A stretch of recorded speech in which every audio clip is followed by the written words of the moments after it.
Kesi medeni Bakur û Kobanê her roj sibeheyayê warê tên hemberê Kobanê.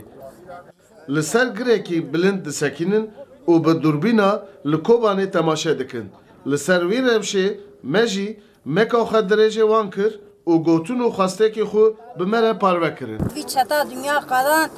Kurd tamam va gencana genç ta kuştin çetakî pîsî pîsyakî hîn pir pîsê jê çêbê bira giş bi yek bin bira başa xwe çêke bira vî çetê pîs biqedîn. Yani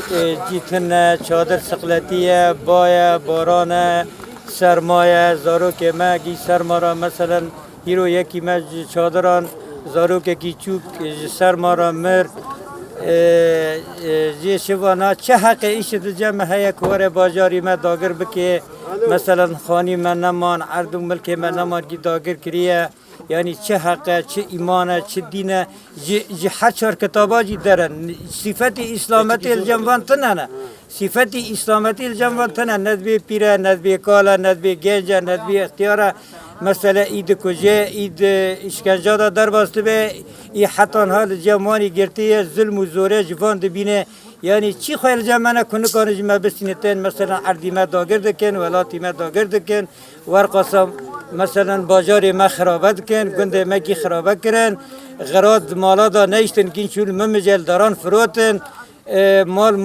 mesela gî talan kirin tiştek neîştin, ne tarçê me îştin, ne malê me îştin, ne tiştekî me neîştin û tev nebirin ya. Belê temaşevanê hêja em ana ser sînorê Kobanê me li medeniyên Bakur û Kobanê kîca girekî nav bajarê Kobanê baş dibîne tên ser wî girê û temaşa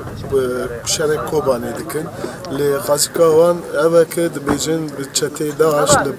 bajarê Kobanê paqij be, li Kobanê ava be. Medeniyên Kobanê zî dixwazin ki Kobanê ava be û tev de herin bajarê xwe nav zarokê xwe nav gelê xwe ji xwe jiyana xwe dewam bikin.